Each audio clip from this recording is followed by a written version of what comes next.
اب یہ چوتھا گروپ شروع ہو رہا ہے، اور اس میں 8 سورتیں جو ہیں وہ مکی آئیں گی، جن میں سے 4 الف لام میم سے شروع ہوں گی، سورہ عنکبوت اور سورہ روم، سورہ لقمان، سورہ سجدہ،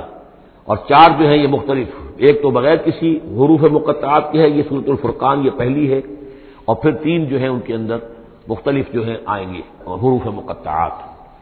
یہاں سے وہ گروپ اب شروع ہو رہے ہیں کہ جن کا مرکزی مضمون توحید ہے،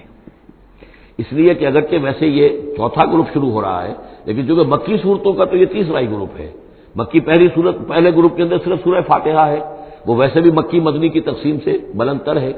تو گویا کہ 2 جو پہلے گروپ آئے، جن میں سے پہلے میں صرف 2 مکی صورتیں تھیں، الانعام، الاعراف، دوسرے میں یہ 14 سورہ یونس سے لے کر مومنون تک، بلکہ وہاں مکی صورتیں۔ اب یہ تیسرا گروپ ہے سورۃ الفرقان سے لے کر اور سورہ سجدہ تک، یہ 8 سورتیں ہیں۔ اس کے بعد مدنی صورت آئے گی سورہ احزاب، اور سورہ احزاب مانوی اعتبار سے جوڑا ہے سورہ نور کا۔ بسم اللہ الرحمن الرحیم، تبارک الذی نزل الفرقان علی عبدہ لیکون للعالمین نذیرا۔ بڑی بابرکت ہے وہ ہستی جس نے کہ الفرقان نازل فرمایا اپنے بندے پر۔ یہ تیسری صورت ہے کہ جس کے مطلع میں پہلی آیت میں حضور کا جو تذکرہ ہے وہ عبد کی نسبت سے ہے۔ سورہ بنی اسرائیل،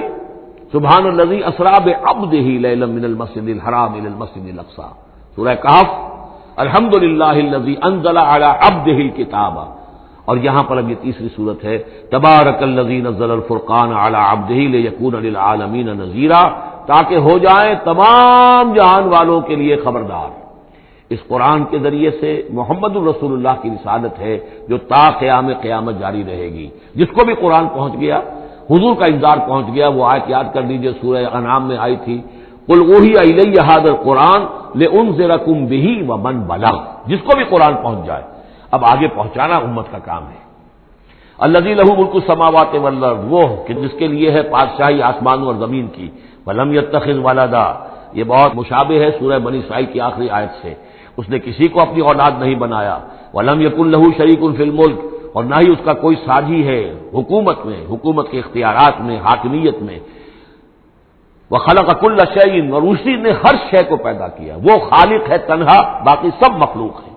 فقدرہ تقدیرا، اور ہر شے کی پھر اس نے ایک اندازہ مقرر کر دیا ہے، ہر شے کے لیے ایک اندازہ ہے۔ واتخذوا من دونہ آلہۃ، اور انہوں نے اختیار کر لیے ہیں اس کے سوا ایسے آلہہ، ایسے دیوی اور دیوتا، لا یخلقون شیئا وہم یخلقون، جو کسی بھی شے کی تخلیق نہیں کرتے بلکہ وہ تو خود مخلوق ہیں، ولا یملکون لانفسہم ضرا ولا نفعا، اور نہ انہیں اختیار خود اپنے بارے میں کسی برائی کا یا بھلائی کا ہے، نہ کسی اچھائی کا اور نہ کسی برائی کا، ولا یملکون موتا ولا حیاتا ولا نشورا، نہ انہیں اختیار ہے موت کا، نہ اختیار ہے جینے کا، نہ اختیار ہے جی اٹھنے کا۔ وقال الذين كفروا ان هذا الا افك افتراه، اور کہا ان کافروں نے، یا یہ کافر کہتے ہیں کہ یہ کچھ نہیں ہے، یہ قرآن جو ہے یہ گھڑ لیا ہے اس محمد نے صلی اللہ علیہ وسلم، ان هذا نہیں ہے یہ الا افك افتراه ہو، بلکہ ایک افک ہے، گھڑی ہوئی شے ہے جس کو کہ گھڑ لیا ہے اس نے، وعانه عليه قوم آخرون، اور اس میں مدد کی ہے اس کی کچھ اور لوگوں نے، یعنی محمد کو یہ ساری معلومات تو نہیں ہو سکتی تھی، لیکن یہ کہ کچھ اور لوگ ہیں، کوئی نہ کوئی اس نے بنا رکھا ہے، کوئی پینل ہے کہ جو ان کو یہ ساری مدد دے رہا ہے اس تصنیف کے اندر، اس کتاب کی۔ قومن آخرون فقط جاؤ ظلم و زورا، تو انہوں نے بڑی ہی ظلم پر اور بڑی جھوٹ کے اوپر کمر کس لی ہے، انہوں نے ایسی بڑی باتیں جو کہی ہیں، یہ گویا کہ بہت بڑا جھوٹ ہے اور بہت بڑا افتراء ہے۔ وقالوا اساطیر الاولین، وہ کہتے ہیں کیا ہے یہ پرانے قصے ہیں، پرانی باتیں ہیں، اکتتبھا، یہ انہوں نے لکھوا لیے ہیں کسی اور سے، اکتتبھا، کتبہ یکتبو لکھنا، اکتتاب باب افتعال ہوگا، کسی سے کچھ لکھوا لینا، اکتتبہ، انہوں نے لکھوا لی ہیں چیزیں، فہی تملا علیہ بکرۃ واصیلا، اور یہ ان کو پھر ڈکٹیٹ کرائی جاتی ہے، املا کرائی جاتی ہے صبح شام،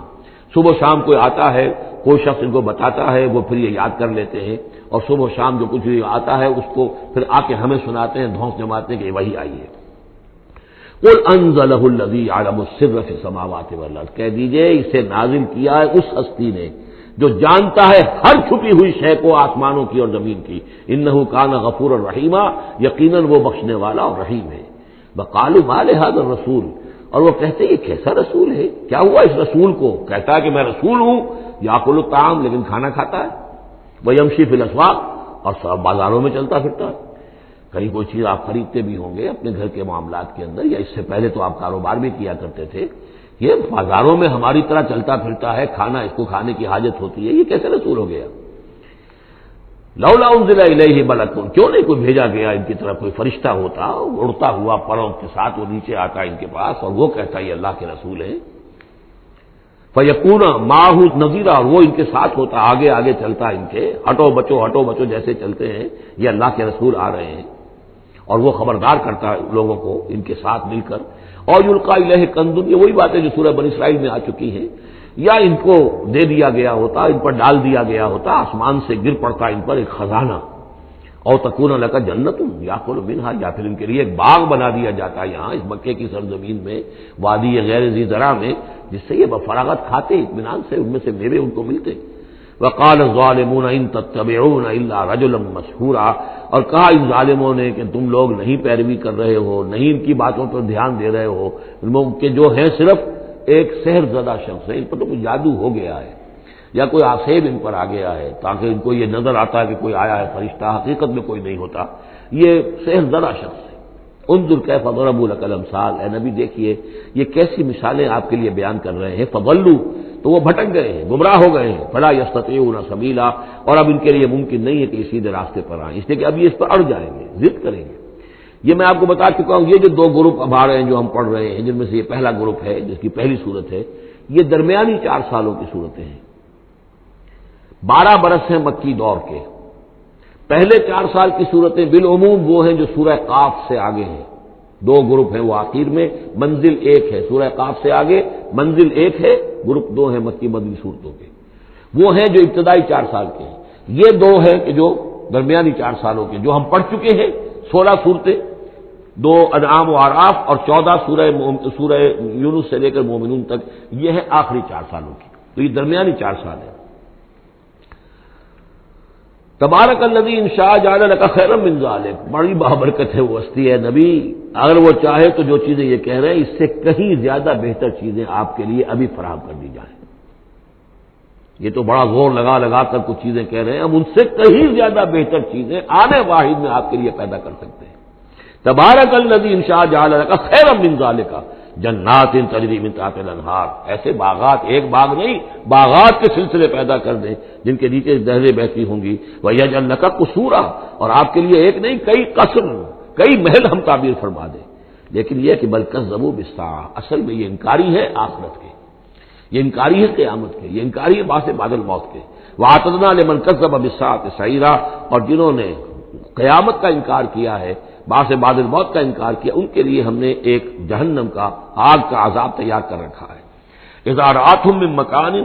بعید، جب وہ جہنم دیکھے گی ان کو کہ یہ میرے شکار آ رہے ہیں، اب یہ آ رہے ہیں کہ جن کو میرے اندر جھونکا جائے گا، دور سے وہ دیکھے گی کہ آ رہے ہیں، سمعوا لها تغیظا وزفیرا، تو وہ سنیں گے اس کی آواز کہ جیسے بھوکا شیر ڈار رہا ہو، جھجلائے گی اور چلائے گی کہ جلد از جلد انہیں میرے اندر جھونک دیا جائے۔ وَإِذَا أُلْقُوا مِنْهَا مَكَانًا ضَيِّقًا، اور جب وہ پھینک دیے جائیں گے اس میں ایک بڑے تنگ مکان میں، تنگ جگہ میں، مقرنین، اور وہ زنجیروں میں جکڑے ہوئے ہوں گے، دعوا هُنَالِكَ ثُبُورًا، اس وقت پھر وہ موت کی دعا کریں گے، ہائے موت آ جائے کسی طرح، ہم نسیہ منسیہ کر دیے جائیں، ہمارا یہ زندگی کا سلسلہ جو ہے شعور ختم ہو جائے۔ لَا تَدْعُوا الْيَوْمَ ثُبُورًا وَاحِدًا، تب کہا جائے گا اب آج ایک موت نہ مانگو، وَادْعُوا ثُبُورًا كَثِيرًا، بہت سی موتیں مانگو، اب موت آئے گی نہیں، مانگتے رہو موت، لیکن یہ ہے کہ اب تمہاری یہ زندگی جو ہے تاکہ تمہیں یہ جلن مسلسل رہے، یہ عذاب جو ہے اس کے اندر کوئی شدت میں تخفیف نہ ہو، لہذا موت آ کے تمہیں چھٹکارا نہیں دلائے گی۔ قل اذالک خیر ام جنت الخلد التی وعد المتقون، کہیے کہ کیا یہ انجام بہتر ہے یا وہ باغ، وہ جنت، رہنے کی جنت جو جس کا وعدہ کیا گیا ہے متقی بندوں سے، کانت لہم جزاء و مسیرا، اور وہ ان کے لیے ہوگی بدلہ اور ان کے لوٹ جانے کی جگہ، لہم فیہا ما یشاؤون خالدین، ان لوگوں کے لیے وہاں ہر وہ شے ہوگی جو وہ چاہیں گے اور اس میں رہیں گے ہمیشہ ہمیشہ۔ کان علی ربک وعدا مسئولا، اور یہ تو وعدہ ہے تیرے رب کا جس کے لیے وہ ذمہ دار ہے۔ اب یاد کیجئے وہ دعا جو سورہ آل عمران کے آخر میں آئی تھی، ربنا وآتنا ما وعدتنا علی رسلک ولا تخزنا یوم القیامہ، پروردگار جو تو نے وعدے اپنے رسولوں کے ذریعے سے ہم سے کیے تھے ان کو پورا فرما۔ اللہ تعالیٰ اپنے وعدوں سے پھرے گا نہیں، اللہ تعالیٰ ان وعدوں کو پورا کرے گا، اور وہ اس کو سمجھتا ہے کہ یہ میری ذمہ داری ہے کہ میں اپنے وعدے پورے کروں۔ وَيَوْمَ يَحْشُرُهُمْ، اور جس دن کہ وہ ان سب کو جمع کرے گا، وَمَا يَعْبُدُونَ مِن دُونِ اللَّهِ، اور جن کو یہ پوجتے تھے اللہ کے سوا، فَيَقُولُ أَأَنتُمْ أَضْلَلْتُمْ عِبَادِي هَؤُلَاءِ، وہ جمع کر لیں گے ان فرشتوں کو بھی جن کو نام کے اوپر بت بنا لیے گئے، یا اور اولیاء اللہ کی ارواح آ جائیں گی، یا انبیاء ہوں گے، حضرت عیسیٰ ہوں گے، یا اور بھی جس کے ساتھ یہ گستاخی اور ظلم کیا گیا ہو، اللہ ان سب کو جمع کرے گا اور پوچھے گا أَأَنتُمْ أَضْلَلْتُمْ عِبَادِي هَؤُلَاءِ، کیا آپ لوگوں نے میرے ان بندوں کو گمراہ کیا تھا؟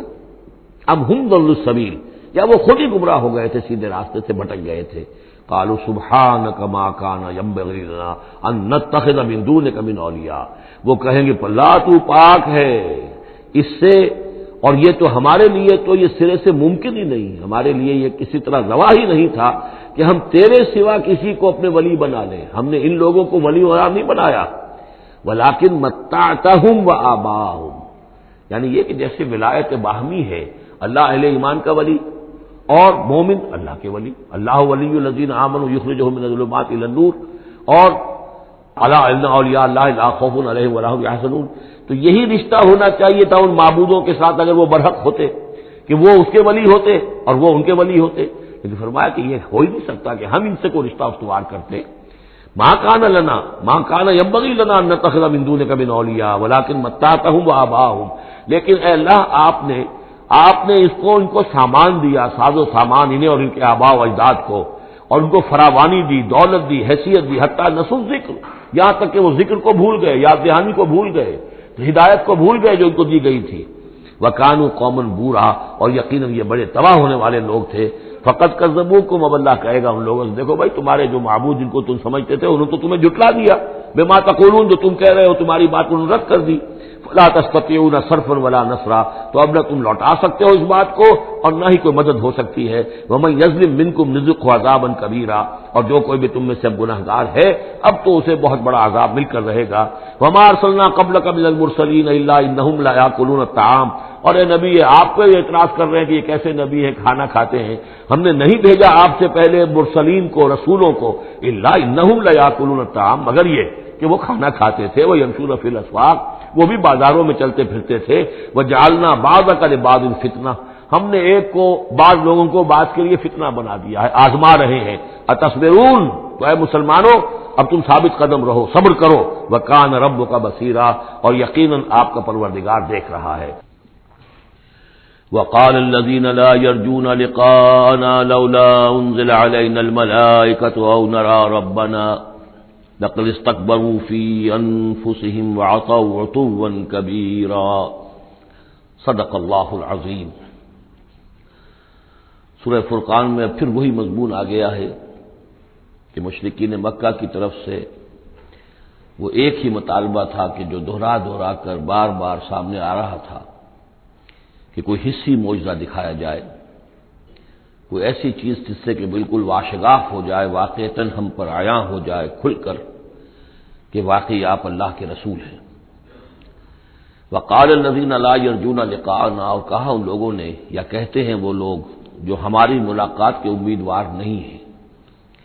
اسی لیے ان میں سرکشی ہے، لاؤبالیانہ پن ہے۔ لولا انزل علینا الملائکہ، کیوں نہیں ہم پہ فرشتے اتر آتے؟ اگر اللہ کو بھیجنا ہی ہے کوئی پیغام ہمیں تو فرشتوں کے ذریعے سے بھیجے۔ او نرى ربنا، یا ہم اپنے رب کو خود دیکھیں، رب خود سامنے آئے۔ لقد استكبروا في انفسهم، انہوں نے بہت تکبر کیا ہے اپنے آپ میں، اپنا جو مقام انہوں نے سمجھا ہے کہ فرشتے ان سے کلام کریں اور اللہ ان سے ہم کلام ہو، تو در حقیقت یہ ان کے تکبر کی بنیاد پر ہے۔ وعتوا عتوا كبيرا، انہوں نے سرکشی کی ہے بہت بڑی۔ یوم یرون الملائکۃ، جس دن کے یہ دیکھیں گے فرشتوں کو، لا بشرا یومئذ للمجرمین، پھر اس دن مجرموں کے لیے کوئی بشارت نہیں ہوگی، یعنی کہ قیامت کا دن ہوگا، فرشتے آئیں گے، سب چیز عیاں ہوگی، اللہ تعالیٰ بھی نزول جلال فرمائیں گے، سارے غیب کے پردے اٹھ جائیں گے، تو پھر بشارت تو کوئی نہیں ہے مجرمین کے لیے، موقع کوئی نہیں، کوئی توبہ کا موقع نہیں۔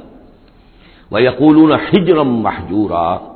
اور وہ کہیں گے کہ کوئی روک ہو، کسی طرح ہمیں بچایا جائے، کوئی روک ٹوک ہو جائے اس ساعت کو روکنے کے لیے۔ وَقَدِمْنَا إِلَىٰ مَا عَمِلُوا مِنْ عَمَلٍ، یہ تیسری مرتبہ وہ مضمون آ رہا ہے کہ بغیر حقیقی ایمان کے اگر نیکیاں دنیا میں کی جاتی ہیں اپنے ضمیر کو کچھ مطمئن کرنے کے لیے، اپنے دلوں کو دلاسا دینے کے لیے، تو ان کی کوئی حیثیت اللہ کے ہاں نہیں ہے۔ یہ سورہ ابراہیم میں بھی آ چکا ہے، اور پھر سورہ نور کے اندر ہم پڑھ چکے ہیں کہ سراب کی حیثیت رکھتی ہیں یہ نیکیاں ان کی، جیسے کہ پیاسا جو ہے وہ سمجھتا ہے کہ پانی ہے، یحسبہ الظمآن ماء حتی اذا جاءہ لم یجدہ شیئا ووجد اللہ عندہ ووفاہ حسابا اللہ سریع الحساب۔ اور یہاں تیسری مرتبہ آ رہا ہے وَقَدِمْنَا إِلَىٰ مَا عَمِلُوا، ہم آگے بڑھیں گے ان کے اعمال کی طرف، ڈھیر لگے ہوں گے ان کی نیکیاں ہیں، ان کی یہ خیرات ہے، یہ فاؤنڈیشن بنائی تھی، یہ یتیم خانہ کھولا تھا، یہ ہسپتال تھا، یہ تھا وہ تھا، جو حاجی تھے ان کی خدمات تھیں۔ قدمنا الی ما عملوا، اور نقشہ ایسا کھینچا گیا ہے جیسے کہ کوئی آئے اور آگے آگے ٹھوکر مارے، جیسے کہ فٹ بال کو کک ماری جاتی ہے۔ وقدمنا الی ما عملوا من عمل، ان کے وہ بڑے بڑے عمل جس پر انہیں بڑا غرہ ہوگا، بہت سہارا ہوگا کہ ہم بہت کچھ لے کر جا رہے ہیں، ہم اس کی طرف آگے بڑھیں گے۔ فجعلناہ ھباء منثورا، تو ہم اسے کر دیں گے اڑتا ہوا غبار، یعنی وہ جو نظر آ رہا تھا کافی کہ یہاں پہ بڑی نیکیوں کا انبار ہے، معلوم ہوگا غبار تھا اور کچھ نہیں۔ اسی کا وہاں نقشہ کھینچا گیا سورہ ابراہیم میں کہ جیسے ریت ہو، راکھ ہو، اور اس کے اوپر تیز آندھی آئے اور وہ ہوا ختم ہو جائے، کوئی اس کا وجود نہ رہے۔ یہ ہے حقیقت ان نیکیوں کی کہ جو حقیقی ایمان کے بغیر ہوتی ہے۔ نیکی صرف وہی ہے کہ جو اصل ایمان باللہ اور ایمان بالآخرت کے ساتھ ہو، اللہ کی رضا جوئی اور آخرت کی جزا کے سوا کوئی شے مطلوب نہ رہے، کسی درجے میں بھی کوئی اس کے ساتھ اور اپنا مطلوب اور کوئی مقصود شامل ہو گیا، شہرت شامل ہو گئی، یا کوئی اور کوئی لوگوں کے اندر ہر دل عزیزی حاصل کر کے مجھے کوئی الیکشن لڑنا ہے، پھر ان کا مجھے لیڈر اپنے آپ کو بنانا ہے، یا کوئی اور ان کے ووٹ لینے ہیں، کوئی شے بھی شامل اگر ہو گئی تو پھر یہ کہ اللہ کی میزان میں ان کا کوئی وزن نہیں، وہ غبار ہے جو اڑ جائے گا۔ وَقَدِمْنَا إِلَىٰ مَا عَمِلُوا مِنْ عَمَلٍ فَجَعَلْنَاهُ هَبَاءً مَّنثُورًا۔ اصحاب الجنت یومئذ خیر مستقرا واحسن مقیلا، جنت والے لوگ جو ہے وہ اس لوگ ہوں گے بہت اچھے ٹھکانوں میں، اور ان کا جو ہوگا دوپہر کے آرام کی جگہ بہت ہی عمدہ ہوگی، قیلولے کی جگہ۔ وَيَوْمَ تَشَقَّقُ السَّمَاءُ بِالْغَمَامِ، اور یہ ہے وہ قیامت کا نقشہ جس دن کے آسمان پھٹے گا اور کچھ بادلوں کی طرح کی کیفیت ہو جائے گی۔ وَنُزِّلَ الْمَلَائِکَةُ تَنزِیلًا، پھر فرشتوں کو اتارا جائے گا، فوج در فوج فرشتے نازل ہوں گے۔ الملک یومئذ الحق للرحمن، اس دن تو پھر بادشاہی اور اختیار گویا کہ بالکل علم نشرہ ہو جائے گا کہ صرف رحمان کے لیے ہے۔ آج تو کچھ پردے پڑے ہوئے ہیں، اس وقت بھی اختیار اسی کا ہے، لیکن کچھ پردے پڑے ہوئے ہیں، کچھ نظر آتا ہے کہ اس کے ہاتھ میں بھی اختیار ہے، اس کے پاس بھی طاقت ہے، لیکن اس وقت معلوم ہوگا کہ الملک یومئذ الحق للرحمن وکان یوما علی الکافرین عسیرا، اور وہ دن کافروں پر بہت بھاری ہوگا۔ وَيَوْمَ يَعْضُ الظَّالِمُ عَلَىٰ يَدَيْهِ، اور وہ دن ہوگا کہ ظالم جو ہے، جو گناہ گار ہیں، مشرک ہیں، کافر ہیں، اللہ کے جو باغی تھے، وہ اپنے ہاتھوں کو کاٹیں گے اپنی جھنجھلاہٹ میں۔ یقول یا لیتنی اتخذت مع الرسول سبیلا، اور کہیں گے کاش کہ میں نے رسول کے ساتھ راستہ اختیار کیا ہوتا، رسول کے راستے پر چل رہا ہوتا، میں ان کا اتباع کرتا، ان کے ساتھیوں میں شامل ہو جاتا۔ یہی ہے وہ عض یعض، ہاتھوں کو کاٹنا، کہ جس کے لیے وہ میں نے حدیث جو آپ کو سنائی تھی کل کہ ملکن عاضًا، پہلا دور دور نبوت تھا، پھر دوسرا دور دور خلافت علی منہاج النبوہ، اور تیسرا دور حضور کی اس حدیث کی روح سے ہے ملکن عاضًا، کاٹ کھانے والی ملوکیت، ایسی ملوکیت جو ظالم ہوگی۔ یا ویلتا، وہ سوچ کہے گا کافر کہ ہائے میری شامت، لیتنی لم اتخذ فلانا خلیلا، کاش کہ میں نے اس دن فلاں شخص کو اپنا دوست نہ بنایا ہوتا، میں نے دنیا میں فلاں شخص کو اپنا دوست نہ بنایا ہوتا، یعنی اس نے مجھے پھر ورغلایا، میرا تو دل کچھ کھلنے لگا تھا، مجھ پر حقیقت منکشف ہونے لگی تھی، میں تو کچھ مائل ہونے لگا تھا رسول کی طرف، لیکن فلاں میرے دوست نے مجھے پھر ورغلایا اور مجھے اس راستے سے واپس لے گئے۔ یا ویلتا لیتنی لم اتخذ فلانا خلیلا لقد اضلنی عن الذکر بعد اذ جاءنی، اس نے مجھے گمراہ کیا، بھٹکا دیا ذکر سے جبکہ وہ میرے پاس پہنچ گیا تھا۔ یعنی ذکر کا پہنچ جانا ایک تو یہ ہے کہ اللہ کے رسول نے مجھے سنا دیا، دوسری کہ میرے دل کے اندر بھی وہ اترنے لگا تھا، وہ مجھ تک پہنچ گیا تھا، میرے دل کے تاروں کو چھیڑنے لگا تھا، جیسے کہ کہا گیا ہے وَقُلْ لَهُمْ فِي أَنفُسِهِمْ قَوْلًا بَلِيغًا، اے نبی ایسی بات کہیے ان سے کہ جو ان کے اتر جائے، جو پہنچ جائے، ان کی روح کی گہرائیوں تک اس کی رسائی ہو جائے، وہ بات کہیے۔ تو یہ بات مجھ تک پہنچنے لگی تھی، لیکن اس نے مجھے گمراہ کر دیا، وَكَانَ الشَّيْطَانُ لِلْإِنسَانِ خَذُولًا، اور یقیناً شیطان جو ہے وہ انسان کو پھر دغا دینے والا ہے۔ وقال الرسول یا رب ان قوم اتخذوا هذا القرآن مہجورا، اور رسول نے کہا، فریاد کی، اے اللہ، اے میرے پروردگار، میری قوم نے اس قرآن کو ترک کر دیا ہے، اس کی طرف توجہ نہیں کر رہی ہے، اس کو سننے کے لیے تیار نہیں ہے۔ میں سنا رہا ہوں، ہر امکانی شکل میں نے اختیار کی ہے کہ سناؤں، لیکن یہ میری قوم جو ہے اس کی طرف متوجہ نہیں ہو رہی۔ یہ ہے وہ لفظ مہجوری جسے علامہ اقبال لے کر آئے ہیں، خار از مہجوری قرآن شدی، کہ اے امت مسلمہ تو جو ذلیل و خوار ہوئی ہے تو قرآن کو ترک کرنے کے باعث ہوئی ہے، جیسے کہ حضور نے فریاد کی، یا قیامت کے دن حضور فریاد کریں گے، یہ دونوں معنی اس کے ہو سکتے ہیں، لیکن اس وقت جو پیش نظر ہے، جو اس کی تعویل خاص ہے، وہ یہی ہے کہ حضور نے اس وقت فریاد کی کہ یہ میری قوم، یہ قریش، یہ میرے رشتہ دار بھائی بل سننے کو تیار نہیں ہے۔ یا رب ان قوم اتخذوا هذا القرآن مہجورا، ان کا جو قرآن مجید کو ترک کرنا تھا وہ تو تھا ڈھٹائی کے ساتھ کہ یہ اللہ کا کلام ہے ہی نہیں، یہ تو محمد نے اپنا گھڑ لیا ہے۔ لیکن یہ ہے کہ کوئی شخص اس کلام پر ایمان کا دعویٰ کرے، لیکن اس کی روش یہ ظاہر کر رہی ہو کہ وہ حقیقتاً ایمان نہیں رکھتا، وہ بھی اسی کے ذیل میں آ جائے گا۔ وہ کہتا تو ہو کہ میں سمجھتا ہوں یہ اللہ کا کلام ہے، لیکن پڑھتا ہی نہیں، کہتا ہے کہ میں مانتا ہوں یہ اللہ کا کلام ہے، اس کو سمجھتا ہی نہیں ہے، کہتا ہے یہ اللہ کا کلام ہے، اس پر عمل نہیں کرتا، تو وہ کہنا نہ کہنا برابر ہو گیا، یہ تو تکذیب حالی ہو گئی۔ چنانچہ اس آیت کے ذیل میں جو حاشیہ لکھا ہے مولانا شبیر احمد عثمانی رحمۃ اللہ علیہ نے، وہ میں آپ کو سنا دینا چاہتا ہوں۔ آیت میں اگرچہ مذکور صرف کافروں کا ہے، تاہم قرآن کی تصدیق نہ کرنا، اس میں تدبر نہ کرنا، اس پر عمل نہ کرنا، اس کی تلاوت نہ کرنا، اس کی تصحیح قرات کی طرف توجہ نہ کرنا، اس سے اعراض کر کے دوسری لغویات یا حقیر چیزوں کی طرف متوجہ ہونا، یہ سب صورتیں درجہ بدرجہ ہجران قرآن کے تحت میں داخل ہو سکتی ہیں۔ اگر ہمارا طرز عمل یہ ہے کہ نہ قرآن کو ہم پڑھتے ہیں، نہ سمجھنے کی کوشش کرتے ہیں، انگریزی زبان ہم نے اتنی سیکھ لی کہ انگریزوں کو پڑھا دیں، لیکن عربی اتنی بھی نہیں سیکھ سکتے کہ قرآن مجید کا مفہوم براہ راست ہمارے دلوں پر نازل ہو جائے، تو پھر یہ کہ ہمارا کہنا یہ کہ ہم قرآن کو اللہ کا کلام مانتے ہیں، یہ جھوٹ موٹ کا دعویٰ ہے، ہمارا عمل اس کی تصدیق نہیں کر رہا، ہمارا عمل جو ہے ہمارے اس ایمان کی گواہی نہیں دے رہا۔ اس موضوع پر الحمدللہ میرا وہ جامع کتابچہ ہے مسلمانوں پر قرآن مجید کے حقوق، اس کا انگریزی ترجمہ بھی ہے، فارسی ترجمہ بھی ہے، عربی ترجمہ بھی ہے، ملیشیا کی زبان میں بھی ہوا ہے، یہ مختلف جگہوں پر اس کا تراجم ہوئے ہیں، الحمدللہ کہ بہت مقبول کتابچہ ہے۔ وَكَذَلِكَ جَعَلْنَا لِكُلِّ نَبِيٍّ عَدُوًّا مِّنَ الْمُجْرِمِينَ، یہ مضمون پہلے بھی آ چکا ہے، سورہ نام میں بھی آ چکا ہے، ہم تو خود ہر نبی کے دشمن کھڑے کر دیتے ہیں تاکہ بھٹی ذرا گرم ہو، تصادم ہو، کشاکش ہو، تبھی تو اہل ایمان کے ایمان کی تو جانچیں گے نا، کون کتنے پانی میں ہے، کیا کیا پتہ چلے گا۔ اگر سب آرام سے سمجھیے کہ ٹھنڈی سڑک پر چل کر جنت پہنچ جانا ہو تو سب چلے جائیں گے، کون نہیں جائے گا؟ وہ تو پتہ چلتا ہے، جیسے کہ آیا حفت الجنت بالمکارہ، جنت کو تو اللہ تعالیٰ نے گھیر دیا ہے ان چیزوں سے جو انسان کو بہت ناپسند ہے، تکلیفیں آتی ہیں، مصیبتیں آتی ہیں، وَلَنَبْلُوَنَّكُمْ بِشَيْءٍ مِّنَ الْخَوْفِ وَالْجُوعِ وَنَقْصٍ مِّنَ الْأَمْوَالِ وَالْأَنفُسِ وَالثَّمَرَاتِ، تو جنت والے تو صرف ممیز ہوتے ہیں کہ واقعتاً یہ جنت کی قیمت ادا کرنے کو تیار ہیں۔ ان اللہ اشترى من المؤمنین انفسهم واموالهم بان لهم الجنہ، جنہ خریدنا چاہتے ہو تو تمہیں اپنے جان اور مال سب دینا ہوگا۔ کذالک جعلنا لكل نبی عدوا من المجرمین، اسی طرح ہم نے ہر نبی کے لیے مجرموں میں سے دشمن کھڑے کر دیے۔ وکفى بربک ہادیا ونصیرا، اور کافی ہے تیرا رب ہدایت دینے کے لیے، جو بھی ہدایت کا طالب ہوگا اللہ ہدایت دے گا اور اس کی مدد بھی کرے گا۔ وقال الذين كفروا لولا نزل عليه القرآن جملة واحدة، یہ ایک اور اعتراض تھا ان کی طرف سے،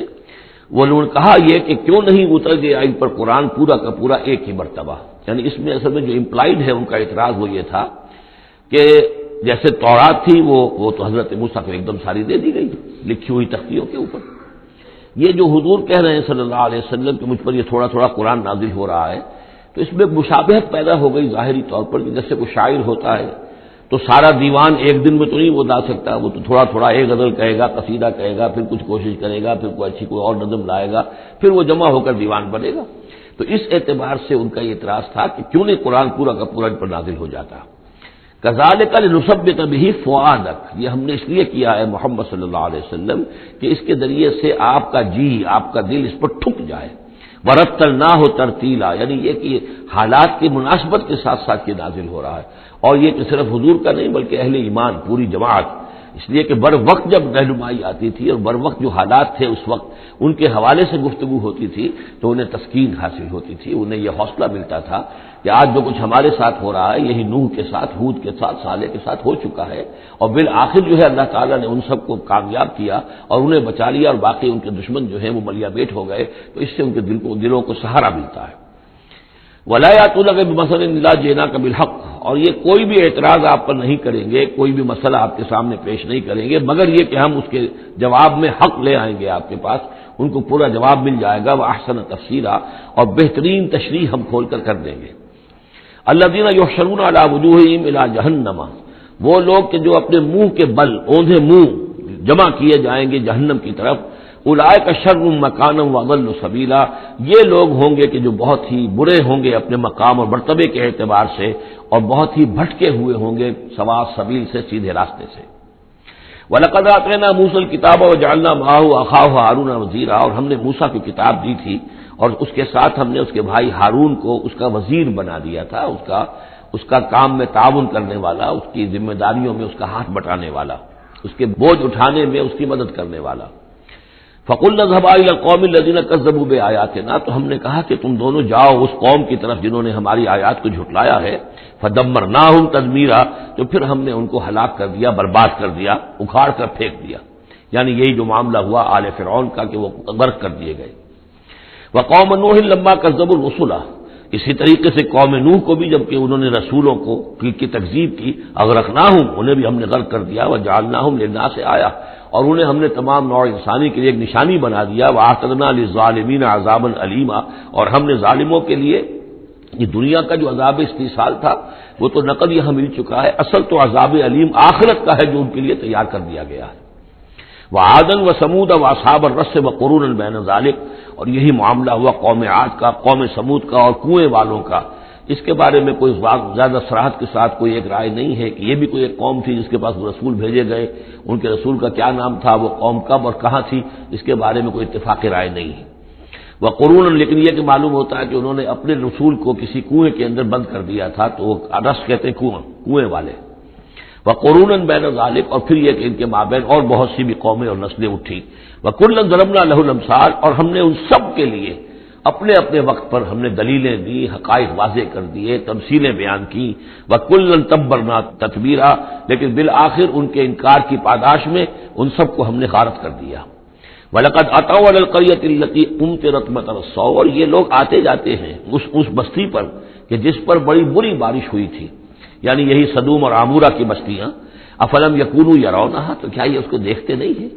یہ جب جاتے ہیں قافلہ لے کر اپنے اس کے قریب سے گزرتے ہیں، وہاں کے وہ کھنڈرات ہیں وہ ان کی نگاہوں کے سامنے آتے ہیں، تو کیا یہ اس کو دیکھتے نہیں ہیں؟ بل کانوا لا یرجون نشورا، لیکن یہ کہ ان کو جی اٹھنے کی اور بعد سے بعد الموت کی امید نہیں ہے، کیونکہ وہ خیال نہیں ہے، لہذا ان آیات کو، ان حقائق کو یہ دیکھتے ہیں، گزر جاتے ہیں اندھوں کی طریقے سے، اس سے سبق نہیں سیکھتے. وَإِذَا رَأَوْكَ إِن يَتَّخِذُونَكَ إِلَّا هُزُوًا، اور اے نبی جب یہ آپ کو دیکھتے ہیں تو بس یہ پھر آپ کا مذاق اڑانا شروع کر دیتے ہیں. یہ بھی ایک طریقہ ہوتا ہے، آپ سیریس ہو ہی نہ، سیریس ہوں گے تو کسی کی بات سن کر کچھ سمجھنا پڑے گا، غور کرنا پڑے گا، جواب دینا ہوگا اس کو چٹکیوں میں اڑائیے، ہنسی مذاق میں اڑا دیجیے. وَإِذَا رَأَوْكَ إِن يَتَّخِذُونَكَ إِلَّا هُزُوًا، اور جب یہ آپ کو دیکھتے ہیں تو یہ بس یہی روش اختیار کرتے ہیں آپ کے ساتھ کہ آپ کا مذاق اڑاتے ہیں. اَهَٰذَا الَّذِي بَعَثَ اللَّهُ رَسُولًا، یہ ہے وہ جنہیں اللہ نے بھیجا رسول بنا کر، یعنی بڑے بظاہر جو استحقار کا انداز ہو. اچھا یہ ہے وہ جو سمجھتے ہیں کہ ان کو رسول بنایا گیا، اللہ نے رسول بنا کر بھیجا ہے. اَهَٰذَا الَّذِي بَعَثَ اللَّهُ رَسُولًا إِن كَادَ لَيُضِلُّنَا عَنْ آلِهَتِنَا، واقعتاً یہ شخص جو ہے یہ تو تل گیا تھا، قریب ہو گیا تھا کہ ہمیں اپنے معبودوں سے ورغلا دے.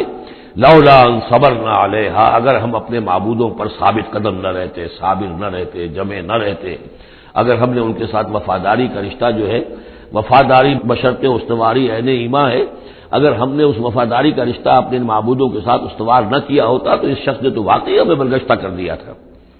وَسَوْفَ يَعْلَمُونَ حِينَ يَرَوْنَ الْعَذَابَ مَنْ أَضَلُّ سَبِيلًا، ان قریب وہ جان لیں گے جب وہ عذاب کو دیکھیں گے کون تھا بھٹکا ہوا راستے سے آیا محمد اور ان کے ساتھی صلی اللہ علیہ وسلم ورضی اللہ تعالی عنہم اجمعین، یا یہ کہ تم لوگ ارأیت من اتخذ الہہ ہواہ، یہ مضمون قرآن میں پھر آگے بھی آئے گا لیکن اب نوٹ کر لیجئے اس کو، شرک کی یہ ایک اہم قسم ہے۔ بڑے بڑے موحدین جو ہیں وہ اپنی جگہ سمجھتے ہیں، بڑے جغادری موحد اپنے آپ کو، وہ بھی ذرا غور کریں کہ شرک ایک یہ بھی ہے، شرک صرف قبر پرستی نہیں ہے، صرف یا رسول اللہ کہنا یا علی کہنا وہ بھی شرک ہے، لیکن صرف یہی شرک نہیں ہے، شرک یہ بھی ہے ارأیت من اتخذ الہہ ہواہ، کیا تم نے دیکھا اس شخص کو جس نے اپنی خواہش نفس کو اپنا خدا بنا لیا ہے؟ نفس کہتا ہے مجھے یہ چاہیے، آپ کا دماغ بتا دیتا ہے دیکھو یہ حرام ہے، لیکن آپ نفس کا حکم مانگتے ہیں، اللہ کے حکم کو پیچھے ڈال دیتے ہیں۔ کون معبود ہوا آپ کا؟ اللہ معبود ہے یا نفس معبود ہے؟ نفس چاہیے مجھے تو دولت چاہیے، میں نہیں جانتا حلال سے حرام سے، کیا یہ حلال حرام لگا رکھی ہے، یہ مولویوں کے ڈھکوسلے، ٹھیک ہے ہوگا کوئی سود وغیرہ کوئی کبھی ہوتا ہوگا، آج تو چل ہی نہیں سکتا کاروبار سود کے بغیر۔ نفس کہتا ہے مجھے تو کرنا ہے، آپ نے اللہ کے حکم کو پیچھے ڈالا، نفس کا حکم مانا۔ کون معبود ہوا آپ کا؟ معبود تو وہی ہے جو مطاع ہو۔ آپ نے دیکھا کہ انہوں نے کہا تھا فرعون نے، جس کی قوم ہماری عابدین ہے، عابدون ہے، جو ہماری اطاعت کرتی ہے، غلام ہے۔ اب جو وہ ہوتا ہے جو آقا کا حکم مانتا ہے، غلامی کرتا ہے، حکم مانتا ہے، فرما برداری کرتا ہے، تو تم نے نفس کی فرما برداری کی، تو تمہارا نفس جو ہے وہ تمہارا معبود ہے۔ چاہے تم چلے کاٹتے رہو، لا الہ الا اللہ کے جو ہے وظیفے کرتے رہو لمبی لمبی، لیکن اگر نفس پرستی کر رہے ہو، اگر نفس کی خواہشات پر عمل کرتے ہو اور اس میں حرام کو بھی تم اختیار کر لیتے ہو جس کو اللہ نے حرام کیا ہے، تو نفس تمہارا معبود ہے۔ کہہ رہے ہیں لا الہ الا اللہ، لا الہ الا اللہ، اور ہے ان کا معبود وہ خود ان کا نفس ہے۔ ارأیت من اتخذ الہہ ہواہ، کیا دیکھا تم نے اس شخص کو جس نے اپنے خواہش نفس کو اپنا الہ بنا لیا ہے، معبود بنا لیا ہے؟ افانت تکون علیہ وکیلا، تو کیا ہے نبی آپ ایسے شخص کی ذمہ داری لیں گے؟ ام تحسب ان اکثرهم یسمعون او یعقلون، کیا آپ کا خیال ہے نبی کہ یہ جو اکثریت آپ کے پاس آ کر کبھی جمگھٹاٹ کر کے جمع ہو جاتی ہے، تو کیا ان کی اکثریت سنتی ہے یا عقل سے کام لیتی؟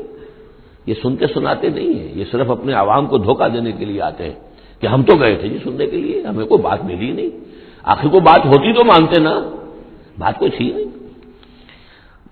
اتحسب ان اکثرهم یسمعون او یعقلون انہم الا کالانعام، نہیں ہے یہ مگر صرف چوپایوں کے مانند،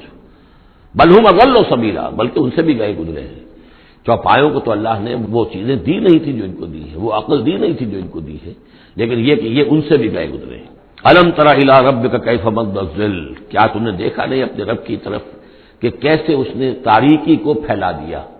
جب رات ہوتی ہے تو گویا کہ پورے اس پہ زمین کے اوپر تاریکی کی چادر جو ہے اوڑھ دی، جیسے کالی چادر ڈال دی گئی ہو۔ کیف مد الظل، رات کی تاریکی کی چادر اللہ اڑا دیتا ہے۔ ولو شاء لجعلہ ساکنا، اگر اللہ چاہتا تو پھر اسی رات کو مستقل کر دیتا، یہ رات کھڑی رہتی ہے، کبھی دن نہ آتا۔ یہ سورہ قصص میں آیت آئے گی، قل ارأیتم ان جعل اللہ علیکم اللیل سرمدا الی یوم القیامۃ من الہ غیر اللہ یاتیکم بضیاء۔ ویسے اس سے پہلے یہ مضمون آ چکا ہے کہ اللہ تعالیٰ جو ہے اگر مستقل طور پر دن کر دے تو کون رات لائے گا، اور مستقل طور پر رات کر دے تو کون دن لائے گا؟ تو اگر یہ رات قائم رہتی، اللہ چاہتا تو اس قائم رات ہی رہتی۔ ثم جعلنا الشمس علیہ دلیلا، پھر ہم سورج کو جب روشن کرتے ہیں، سورج جو تو اس سے یہ ہے کہ رہنمائی ملتی ہے، پھر اس سے معلوم ہوتا وہ یہ روشنی ہے اور وہ تاریکی تھی۔ تعرف الاشیاء بازدادها ثم قبضناہ الینا قبضا یسیرا، جب سورج طلوع ہوتا تو آپ نے دیکھا ہوگا سائے بڑے لمبے پڑے ہوئے ہیں، پھر رفتہ رفتہ سورج اوپر ہونا شروع ہوا اور سایہ سمٹنا شروع ہوا، گویا کہ کوئی کھینچ رہا ہے، تنابیں کھینچ رہا ہے، ان کی یہ سائے جو ہیں اب سمٹ کر آ رہے ہیں، پھر ہم ان سایوں کو، ان تاریکوں کو، ذل کو اپنے قبضے میں لے لیتے ہیں، گھسیٹ لیتے ہیں۔ ثم قبضناہ الینا قبضا یسیرا وهو الذی جعل لکم اللیل لباسا، اور وہی ہے اللہ جس نے کہ تمہارے لیے رات کو بنا دیا ہے اوڑھنا، والنوم سباتا، اور رات کو بنا دیا ہے آرام اور استراحت، وجعل النہار نشورا، اور دن کو بنا دیا ہے نکل کر پھیلنے کی اور دنیا میں اور جو کام کرنے ہیں اس کے لیے مناسب ماحول بنا دیا۔ وهو الذی ارسل الرياح بشرا بین یدی رحمتہ، اور وہی ہے کہ جو بھیجتا ہے ہوائیں بشارت دیتی ہوئی اس کی رحمت کے آگے آگے، رحمت باران رحمت، باران رحمت کے آنے سے پہلے پہلے آگے آگے اسے ٹھنڈی ہواؤں کے جھونکے آتے ہیں۔ وَأَنزَلْنَا مِنَ السَّمَاءِ مَاءً طَهُورًا، اور ہم نے اتارا آسمان سے پانی جو کہ بڑا پاک ہے اور پاکی حاصل کرنے کا ذریعہ ہے۔ جب پانی برستا ہے تو سب سے پہلے تو فضا کو پاک کرتا ہے، صاف کرتا ہے، اس کے جتنے بھی گرد و غبار ہے، جو پولیوشن ہے، اس سب کو بارش جو ہے اس کو صاف کرتی ہوئی نیچے لے آتی ہے، اور پھر اس کو لے جا کر سمندر کے اندر ڈال کر، اور پھر ڈسٹیلیشن وہاں سے شروع ہوتا ہے، اور وہ سارا گند وغیرہ جو ہے وہ سمندروں کے اندر رہ جاتا ہے، اور پھر بالکل صاف بخارات جو ہیں، بالکل صاف پانی جو ہے وہ اوپر جاتا ہے۔ تو یہ سائیکل ہے جو چل رہا ہے، اور یہ پانی ہی پھر اللہ تعالیٰ نے دنیا میں طہارت کے لیے ذریعہ بنا دیا ہے، صفائی کے لیے، پاکی کے لیے، ماءً طہورا لنحیی بہ بلدۃ میتا، تاکہ ہم زندہ کریں اس کے ذریعے سے ایک مردہ آبادی کو، مردہ علاقے کو، مردہ زمین کو۔ وَنُسْقِيَهُ مِمَّا خَلَقْنَا أَنْعَامًا وَأَنَاسِيَّ كَثِيرًا، اور پھر ہم وہ پانی پلاتے ہیں اپنی مخلوقات میں سے جو بہت سے چوپائے ہیں اور بہت سے انسان ہیں۔ تو یہ پانی کا جو سائیکل چل رہا ہے، اس سے ایک طرف صفائی ہوتی ہے، فضا کی صفائی، زمین کی صفائی، اشخاص اور افراد بھی پھر اپنی صفائی نہانے دھونے کے لیے استعمال کرتے ہیں۔ اس کو ہمارے ہاں کہا جاتا ہے یونیورسل کیریئر۔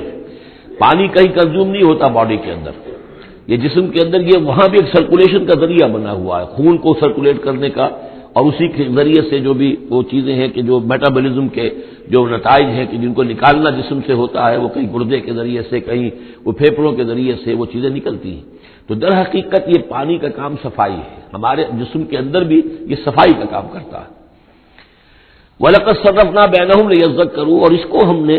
گردش میں رکھا ہوا ہے لوگوں کے مابین، یہ پانی گردش، یہ جو میں نے عرض کیا تھا اس سے پہلے بھی، واٹر سائیکل جو ہے کہ یہ پہاڑوں کے اوپر جا کر جو ہے یہ اوور ہیڈ ٹینکس بن جاتے ہیں، یہ گلیشیئر سے بڑے بڑے کروڑ ارب ٹن جو ہے اس وہاں پر وہ برف پڑی ہوئی ہے، وہ پانی ہے۔ اب یہ کہ اگر آپ کو سٹور کا ہی کرنا پڑتا ہے اتنا پانی، تو کس طرح کے سٹور بناتے اور کیسے ٹینک بناتے، لیکن وہ پانی وہاں پہ رکھا ہوا ہے، اوور ہیڈ ٹینکس ہیں، کتنی اونچائی پر ہے۔ اب کوہ ہمالیہ کے اوپر جو ہے تو گویا کہ ہماری اس سطح سے 6 میل اوپر ہے وہ، اب وہاں پر وہ پانی ہے پڑا ہوا ہے، اب وہ اپنی اسی کشش ثقل جو ہے زمین کی، اس کے تحت وہ پھر پانی پگھل رہا ہے، نیچے آ رہا ہے، آتا ہوا وہ سمندر میں پہنچ جاتا ہے، پھر وہاں سے اس کی وہ ویپرس بن کر اوپر جاتے ہیں۔ صرفنا بینہم، ہم نے اسے گردش میں رکھا ہوا ہے لوگوں کے مابین، لیذکروا، تاکہ وہ اس سے نصیحت اخذ کریں۔ فابا اکثر الناس الا کفورا، لیکن اکثر لوگ انکاری ہیں، وہ تو سوائے کفران نعمت کے کوئی اور روش اختیار کرنے کو تیار ہی نہیں ہے۔ وَلَوْ شِئْنَا لَبَعَثْنَا فِي كُلِّ قَرْيَةٍ نَذِيرًا، اگر ہم چاہتے تو ہر بستی میں ایک نذیر بھیج دیتے، لیکن ہمارا قاعدہ یہ ہے کہ ہم بستیوں کے مرکزی مقام پر، یہ آ جائے گا اگلی صورت کے اندر جا کر، کہ یہ ایک مرکزی مقام میں ہم رسول بھیجتے رہے، یہ نہیں کہ ہر بستی میں بھیج دیں۔ وَلِكُلِّ قَوْمٍ هَادٍ، ہر قوم کے لیے تو ہے، لیکن یہ کہ ہر بستی میں ہو، اب یہ نہیں ہے۔ اللہ تعالیٰ کا طریقہ یہ ہے کہ جو بھی علاقہ ہے، جو اس کا ثقافتی، علمی، تہذیبی، سیاسی مرکز ہے، اس میں رسول کو بھیج دیا، کیونکہ باقی لوگ در حقیقت انہی کے متبعین ہوتے ہیں، انہی کے فالوورز ہوتے ہیں، انہی کی پیروی کرنے والے ہوتے ہیں۔ فَلَا تُطِعِ الْكَافِرِينَ وَجَاهِدْهُمْ بِهِ جِهَادًا كَبِيرًا، تو اے نبی آپ ان کافروں کی بات مت مانیے۔ دیکھیے اطاعت دو معنی میں ہے، اطاعت ایک تو یہ کہ کسی نے حکم دیا اور آپ نے اس کی بات مان لی، یہ بھی اطاعت ہے کسی نے مخلصانہ انداز میں آ کے مشورہ دیا، دیکھو محمد اتنی سختی نہ کرو، یہ تم اپنی قوم کے ساتھ لڑائی مول لے رہے ہو، کیا فائدہ ہوگا، قوم ڈیوائیڈڈ ہو جائے گی،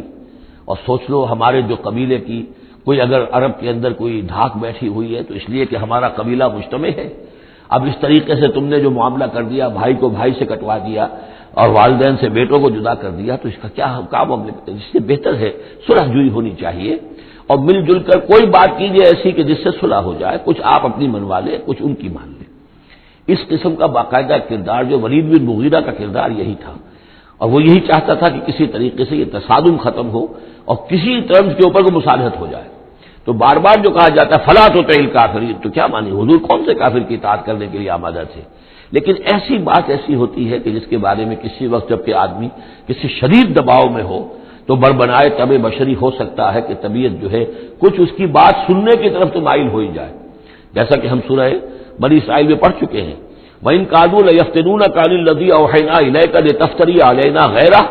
وَإِذًا لَّاتَّخَذُوكَ خَلِيلًا، یہ لوگ تو تلے ہوئے ہیں کہ آپ کو بچلا دیں اس چیز سے کہ جو ہم نے آپ پر وحی کی ہے، کہ آپ کچھ اور گھڑ کر ہماری طرف منسوب کر دیں، پھر یہ آپ کو دوست بنا لیں گے، جھگڑا ختم، لڑائی ختم ہو جائے گی۔ لڑائی تو ان کو ہماری آیات سے ہے، ہمارے قرآن سے ہے، ذاتی آپ کے ساتھ تو کوئی جھگڑا نہیں ہے۔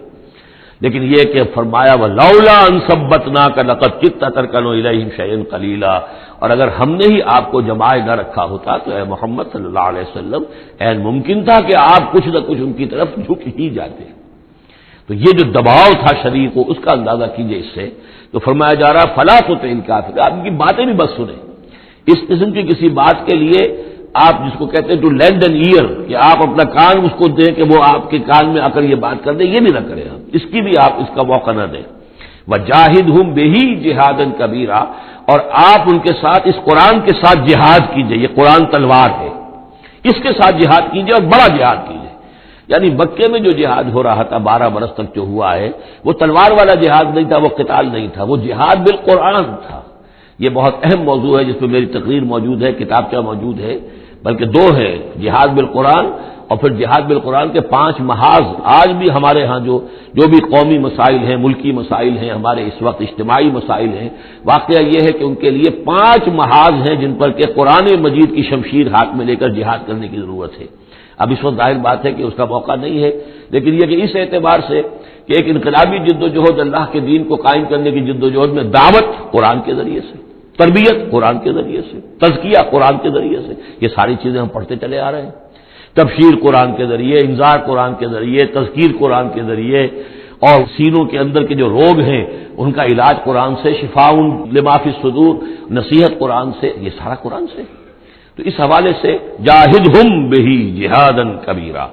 وہو الذی مرج البحرین، اور وہی ہے اللہ جس نے کہ 2 دریا چلا دیے، 2 روئیں چلا دی۔ ھذا عذب فرات، یہ ہے بہت ہی عمدہ، خوش ذائقہ اور خوشگوار اور میٹھا پانی۔ وھذا ملح اجاج، اور دوسری رو چل رہی ہے کہ جو کڑوی اور نمکین پانی کی ہے۔ وجعلنا بینہما برزخا وحجرا مہجورا، اور ان کے مابین ہم نے پردہ لگا رکھا ہے، نظر نہیں آتا، اور ایک آڑ ہے، اوٹ ہے کہ وہ آپس میں ملتے نہیں ہیں۔ اللہ تعالیٰ کی یہ صنائی ہے، اللہ کی قدرت ہے۔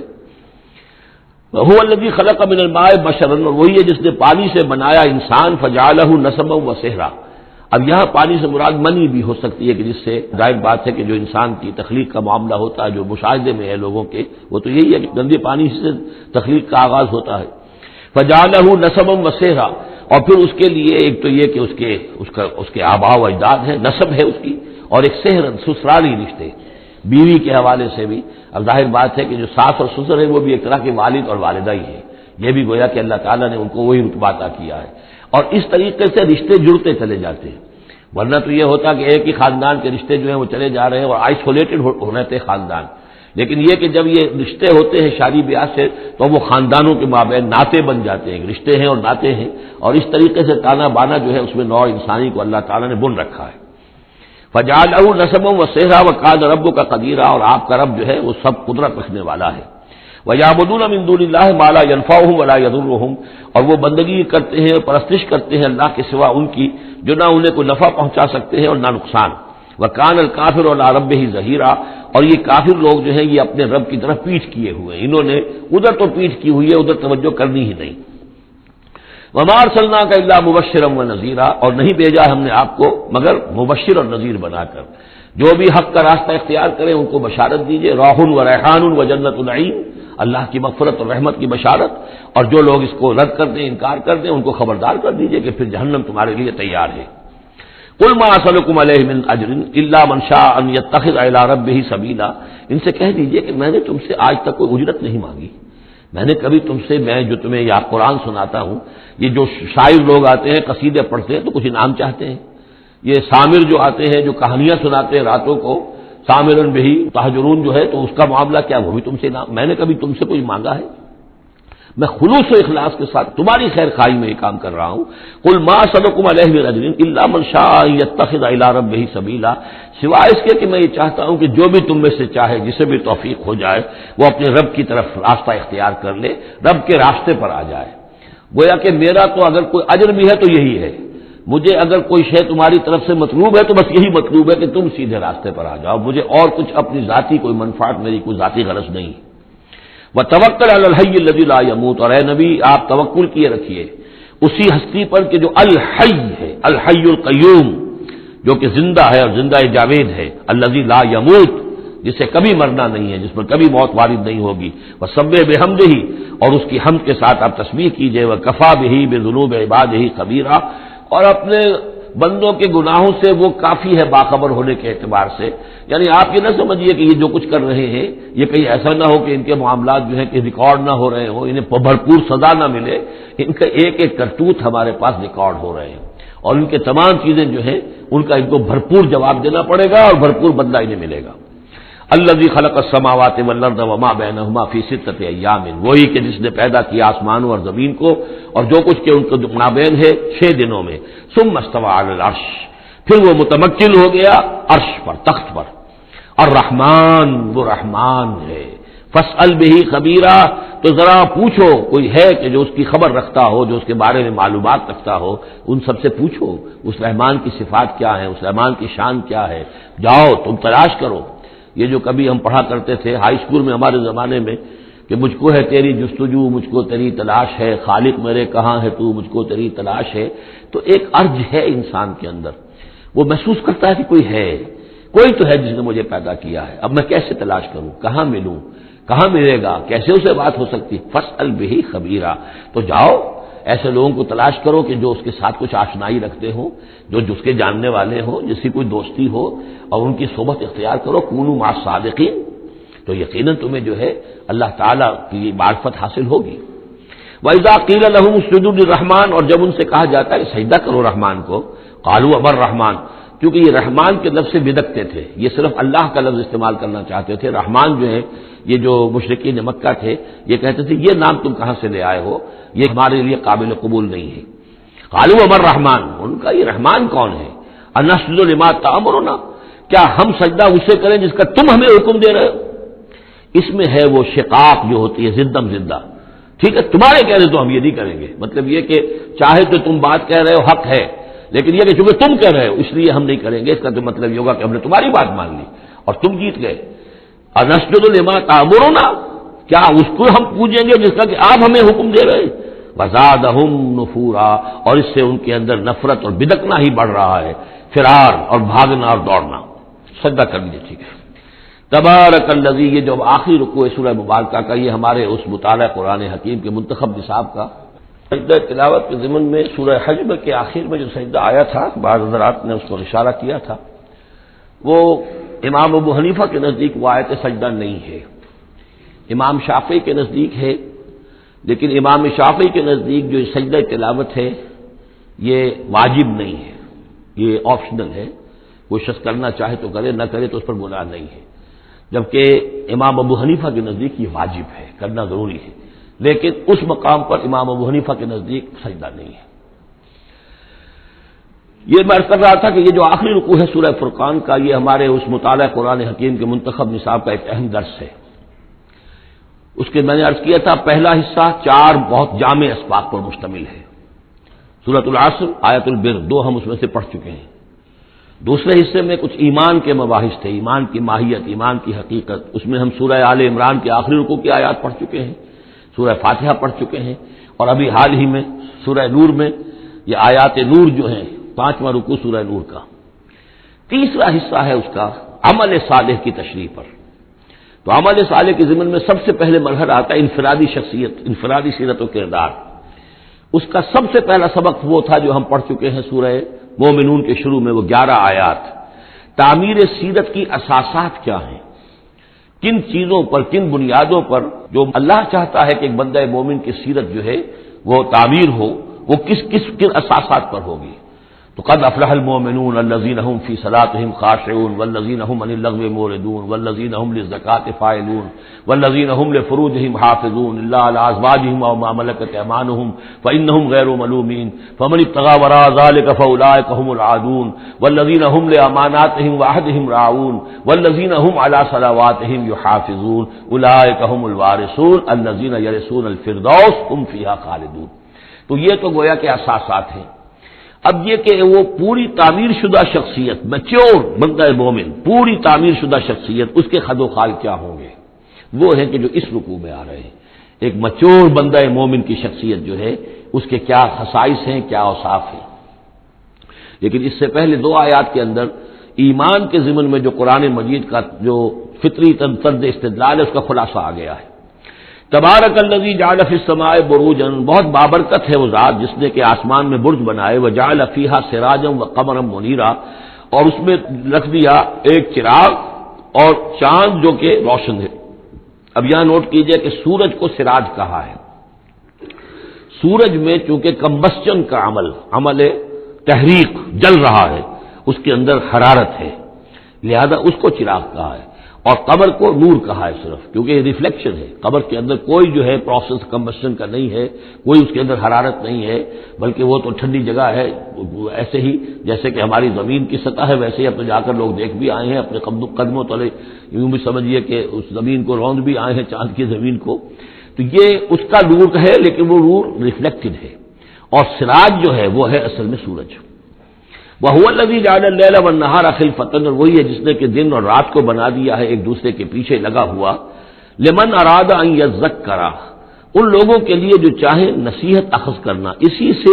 یہی آیات الہیہ ہیں کہ جن سے انسان کو اللہ کی معرفت حاصل ہوتی ہے، اس کی قدرت، اس کا علم، اس کی حکمت کا اندازہ ہوتا ہے. او ارادہ شکورا، یا جو اللہ تعالیٰ کی نعمتوں کے پہلو سے اس کا شکر کرنا چاہیں تو اس کے لیے کائنات کا ذرہ ذرہ جو ہے گویا کہ اللہ کی توحید پر، اللہ کی قدرت پر، اللہ کی صنائی پر، اللہ کی حکمت پر دلالت کر رہا ہے.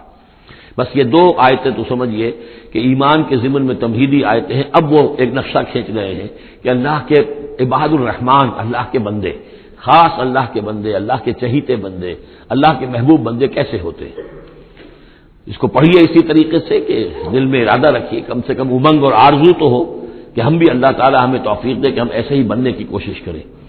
وعباد الرحمن الذین یمشون علی الارض ہونا، اللہ کے بندے وہ ہیں جو زمین پر چلتے ہیں تو آہستگی اور نرمی کے ساتھ، قدم مار کر نہیں چلتے، اکڑ کر نہیں چلتے، بلکہ یہ کہ معلوم ہوتا ہے فروتنی کے ساتھ چل رہے ہیں. اور یہ اپنے آپ کو آقا نہیں سمجھتے، مالک نہیں سمجھتے، بلکہ غلام سمجھتے ہیں. اللہ کے غلام ہیں، عباد الرحمن ہیں، اللہ کے بندے ہیں، تو غلاموں کی طرح چلتے ہیں، وہ اکڑ کر نہیں چلتے. وَإِذَا خَاطَبَهُمُ الْجَاهِلُونَ قَالُوا سَلَامًا، ایک ان کا وصف یہ ہے کہ جب جاہل لوگ، اجڑ لوگ، مشتعل مزاج لوگ خامخواہ ان سے الجھنا چاہیں، بحث و مباحثے میں انہیں جو ہے وہ خامخواہ الجھانا چاہیں تو وہ کہتے ہیں سلام. وہ الجھتے نہیں ہیں، بحث و تمہیز کے اندر نہیں. جب وہ دیکھتے ہیں کہ ایک شخص بحث پر اتر آیا، وہ اب بات سمجھنا نہیں چاہتا، اس کے اوپر ضد جو ہے وہ مسلط ہو چکی ہے، تو اب خامخواہ اس کے ساتھ وہ الجھے رہنا، جس کو ہم کہتے ہیں ہمارے ہاں وہ پنجاب میں یہ سینگ پھنسا کر آدمی جو ہے وہ اپنا وقت ضائع کرے، اس کا بھی وقت ضائع کرے، کوئی فائدہ نہیں. میچور آدمی یہ کہ دیکھے اگر تو واقعی یہ بات سمجھنا چاہ رہا ہے تو سمجھائے، نہیں سمجھنا چاہتا، اس کی اصل میں نیت ہی نہیں ہے، تو پھر خامخواہ اس کے ساتھ الجھنے کا فائدہ نہیں. والذین یبیتون لربہم سجدا وقیاما، اور وہ لوگ کہ جو راتیں بسر کرتے ہیں اپنے رب کے لیے سجدے اور قیام میں. یہاں وہ بات بہت واضح ہو گئی. جہاں تک 5 فرض نمازیں ہیں وہ تو فرض ہیں، وہ تو تعبیر سیرت کی بنیادیں ہیں، ان کی تو مداومت کرنی ہے. والذین هم علی صلواتہم یحافظون، لیکن یہ لوگ جو ہیں جن کے دل آشنا ہو گئے ہوں اللہ سے، اگر یہ اللہ کے ساتھ دوستی ہو چکی ہو تو پھر یہ کہ رات کا وقت ہوتا ہے کہ جس میں وہ پھر بندہ اٹھتا ہے، کوئی دیکھ نہیں رہا ہے، لوگ سوئے ہوئے ہیں، کوئی ڈسٹربنس نہیں ہے. خیر ہماری تو آج کل شہری زندگی میں راتوں میں بھی ڈسٹربنس رہتی ہے، لیکن یہ کہ عام طور پر بہرحال دن کے مقابلے میں تو ایک سکون کی کیفیت ہوتی ہے. اس وقت اپنے رب سے راز و نیاز کی باتیں، کبھی اس کے سامنے کھڑے ہیں، کبھی سر بسجود ہیں. والذین یبیتون لربہم سجدا وقیاما والذین یقولون، اور وہ کہتے رہتے ہیں سب کے باوجود، ربنا اصرف عنا عذاب جہنم، اے رب ہمارے عذاب جہنم کو ہم سے پھیر دے، دور کر دے. یہ سورہ نور میں بھی ہم نے پڑھا تھا کہ وہ ساری شخصیت جو ہے بیان کرنے کے بعد وہ اس کے بعد بھی لرزاں و ترساں رہتے ہیں. یومن تتقلب فیہ القلوب والابصار، ڈرتے رہتے ہیں اس دن کے خیال سے کہ جس میں نگاہیں اور دل الٹ دیے جائیں گے قیامت کے دن سے. ان عذابہا کان غراما، یقیناً اس کا عذاب جو ہے وہ چمٹ جانے والی شے ہے. انہا ساعت مستقر و مقامہ، پروردگار وہ جگہ جہنم جو ہے یقیناً بہت بری جگہ ہے، مستقل قیام کے لیے بھی اور تھوڑی دیر کے لیے بھی. جو میں نے عرض کیا تھا کہ دنیا میں بری سے بری جگہ بھی جو ہے اس میں بھی آپ تھوڑی دیر کے لیے جائیں گے تو ریکریشن ہو جائے گی چینج کی وجہ سے، اور اچھی سے اچھی جگہ جو ہے اس میں بھی مستقل رہنا پڑے تو پھر اس کے اندر کوئی حسن اور کوئی جو ہے دلچسپی باقی نہیں رہے گی. تو اس کے بجائے جو جنت کا تصور دیا جا رہا ہے، جنت اتنی اچھی جگہ ہے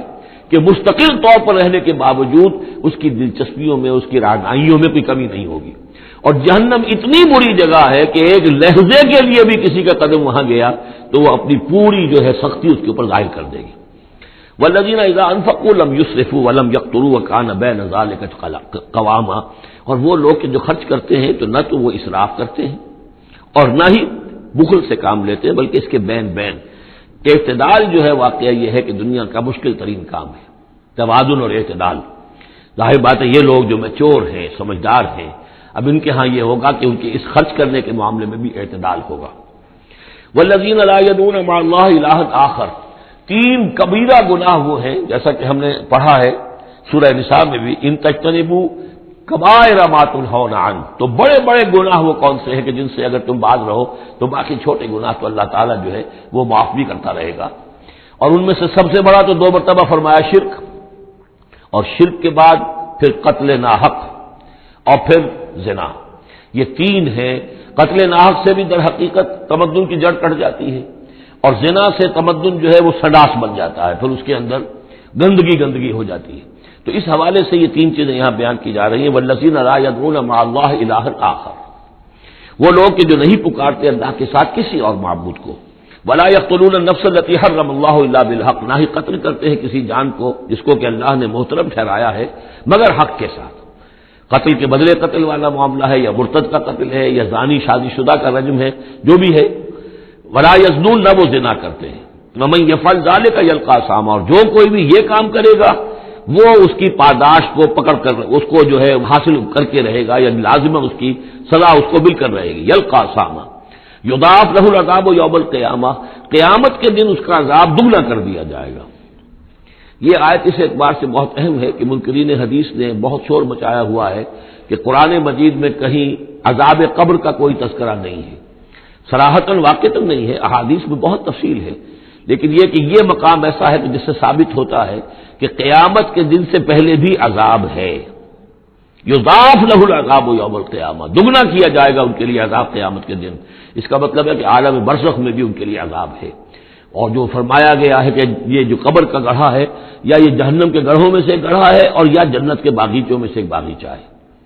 اور یا تو وہاں ایک کھڑکی کھول دی جاتی ہے جنت کی جہاں سے ٹھنڈی ہوائیں اور خوشبوئیں آتی رہتی ہیں، اور یا یہ کہ کھڑکی کھول دی جاتی ہے جہنم کی طرف کہ جس سے آگ کی لپٹ اور گرمی جو ہے اور لو جو ہے وہ آتی رہتی ہے. یضاعف له العذاب یوم القیامہ، قیامت کے دن اس کے لیے عذاب دگنا کر دیا جائے گا. ویخلد فیہ مہانا، اور پھر وہ رہے گا اس عذاب میں ہمیشہ ہمیشہ. الا من تاب، استثناء ہے. استثناء یہ ہے من تابہ، جو جس نے توبہ کر لی دنیا ہی کے اندر موت کے آنے سے پہلے معلم یا غرغر. الا من تابہ و آمن، اور ایمان لایا. گویا کہ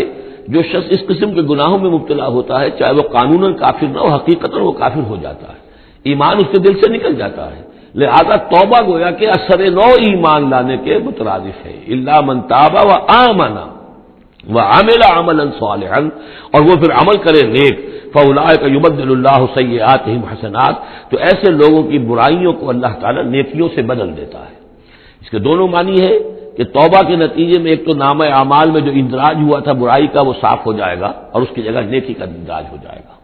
اور یہ معنی بھی ہے کہ زندگی میں اس دنیا میں توبہ کے نتیجے میں اخلاق جو ہے وہ پاک صاف ہو جاتے ہیں، دامن اخلاق کے دھبے دھل جاتے ہیں، اور انسان کا جو دامن کردار ہے پھر صاف شفاف ہو جاتا ہے. وکان اللہ غفور الرحیم، اور اللہ تعالیٰ غفور الرحیم ہے. ومن تاب وعمل صالحا، اب دوبارہ تکرار کی گئی، اور جو توبہ کرے اور پھر نیک عمل کرے فإنہ یتوب الی اللہ متابا، تو وہ ہے کہ جو توبہ کرتا ہے اللہ کی جناب میں جیسا کہ توبہ کرنے کا حق ہے. توبہ کی تسبیحیں ہو رہی ہوں، استغفار کی تسبیحیں ہو رہی ہوں، اور آیت کریمہ کے ختم ہو رہے ہوں 1.25 لاکھ کا اور لاکھ کا، لیکن حرام خوری جوں کی توں جاری ہو، وہ سارے غلط کام ویسے کہ ویسے جاری ہو، وہ کوئی توبہ نہیں ہے، اس کا کچھ حاصل نہیں. والذین لا یشهدون الزور، اور وہ لوگ کہ جو جھوٹ کے پر موجود بھی نہیں رہتے. جھوٹ کی گواہی والی بات نہیں ہے یہاں، لیکن جھوٹ کی گواہی تو گویا کہ اس کے اندر خود بخود امپلائڈ ہے، یعنی ان کے اندر صداقت اور حق کے ساتھ اتنی غیرت ہوتی ہے کہ جہاں کوئی جھوٹ کا گزر بھی ہو وہاں وہ اپنی موجودگی بھی پسند نہیں کرتے. جھوٹ کا دھندا ہو رہا ہو، جھوٹ کا کاروبار ہو رہا ہو، جھوٹ بولا جا رہا ہو، یہ وہاں پر ان کی غیرت اور حمیت جو ہے صداقت کے ساتھ اور سچ کے ساتھ وہ اتنی ہے کہ وہ وہاں موجودگی بھی اپنی برداشت نہیں کرتے۔ وَإِذَا مَرُّوا بِاللَّغْوِ مَرُّوا كِرَامًا، اسی طریقے سے جب وہ کسی لغو کام کے پاس سے گزرتے ہیں تو اپنے دامن کو بچا کر گزر جاتے ہیں۔ دیکھیے وہاں بھی تھا سورہ مومنین کو شروع کی آیات میں وَالَّذِينَ هُمْ عَنِ اللَّغْوِ مُعْرِضُونَ، کہ جو لغو سے اعراض کرتے ہیں۔ اور یہاں یہ کہ اس کے پاس سے اگر گزر ہو بھی جائے اتفاقاً، خود تو قصد کرنا جو ہے بہت دور کی بات ہے، اس کا کوئی امکان ہی نہیں، اتفاقاً آپ راستہ چل رہے ہیں اور دیکھ رہے ہیں کوئی مداری کا تماشا ہو رہا ہے، آپ کا کوئی ارادہ نہیں تھا، لیکن وہاں رکیے بھی نہیں، وہاں سے جو ہے اپنے دامن کو بچاتے ہوئے نکل جائیے۔ والذین اذا ذکروا بآیات ربہم، اور وہ لوگ کہ جن کو جب ان کے رب کے آیات کے ذریعے سے نصیحت کی جاتی ہے، سمجھایا جاتا ہے، لم یخروا علیہا صما وعمیانا، تو نہیں گر پڑتے اس پر بہرے اور اندھے ہو کر۔ اس کے بھی دونوں معنی ہیں، ایک تو یہ کہ مخالفت پر اندھے بہرے ہو کر کمر کس لینا، جیسے کہ قریش کر رہے تھے، تو گویا کہ تعریض ہے، ان پر ایک تنزیہ انداز ہے یہ کہ یہ لوگ جس طریقے سے کر رہے ہیں وہ معاملہ اللہ کے بندوں کا نہیں ہوتا۔ لیکن یہ دوسری طرف یہ بات بھی ہے کہ آیات قرآنیہ کو بھی اندھے بہرے ہو کر تو نہیں پڑھنا ہے اور سننا ہے، بلکہ غور کرنا ہے۔ افلا یتدبرون القرآن ام علی قلوب اقفالها، تو کیا یہ قرآن کی آیت پر تدبر نہیں کرتے؟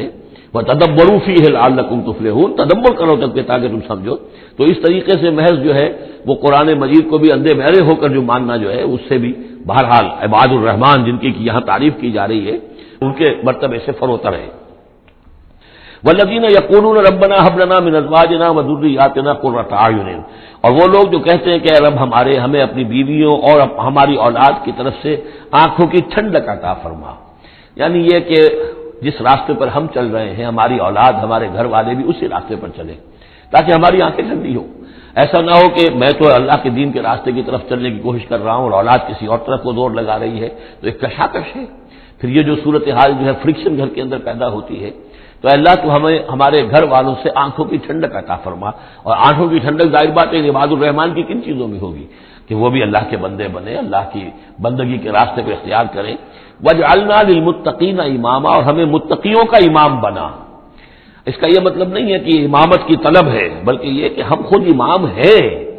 ایک شخص اپنے گھر کا سربراہ ہے، امام ہے، تو اے اللہ جن کے ہم امام ہیں انہیں متقی بنا دے۔ اس لیے کہ ظاہر بات ہے کہ میدان حشر میں جب ہم چلیں گے تو اس ایک شخص کے پیچھے اس کی اولاد چلی آ رہی ہے اور معلوموں کو وہ تو جہنمی ہے جو چلے آ رہے ہیں، یہ خود تو بہرحال ایک نیک آدمی تھا، نہیں، ہمارے پیچھے جو ہماری نسلیں آئیں اے اللہ انہیں بھی متقی بنا، جن کے ہم امام ہیں، جو ہمارے پیچھے ہیں، جن کے کہ ہم دنیا میں جیسے کہ فرمایا ہے ایک حدیث میں بھی آتا ہے کلکم رائن و کلکم مسئول عن رعیتہ، تم میں سے ہر شخص کی حیثیت ایک چرواہے کی ہے، اور اللہ نے کچھ نہ کچھ مخلوق جو ہے اپنی اس کے چرواہے کے حوالے کی ہے۔ تمہاری اولاد ہے، تمہاری بیوی ہے، یہ گھر کنبہ ہے، یہ تمہارا جو ہے یہ گویا کہ تمہارے متبعین ہیں، تمہارے فالوورز ہیں، تو اللہ ہمارے فالوورز کو متقی بنا دے اور ہماری جو امامت ہے وہ متقیوں کی امامت ہو۔ اولئک یجزون الغرفۃ بما صبروا، یہ وہ لوگ ہیں کہ جن کو بالا خانے ملیں گے ان کے صبر کی جزا میں، انہوں نے صبر کیا۔ ظاہر بات ہے کہ اللہ دنیا میں بے شمار مواقع آتے ہیں حرام خوری کے، ایک بندہ مومن بچتا ہے، بہت سے مواقع پر اللہ تعالیٰ موقع دے کر آزما لیتا ہے کہ ذرا سی بھی اس کی کمی ہو تو پھر یہ نکل جائے کسی غلط راستے کی طرف۔ انسان جو ہے صبر کرتا ہے، جذبات کو روکتا ہے، اپنی خواہشات کو روکتا ہے، شہوات کو تھامتا ہے، ان تمام چیزوں کو سنبھال کر یہ سب گویا کہ پوری زندگی صبر ہے۔ تو بما صبر اولئک یجزون الغرفۃ بما صبر، یہ وہ لوگ ہوں گے کہ جنہیں بدلے میں ملیں گے بالا خانے جنت کے ان کے صبر کے عوض۔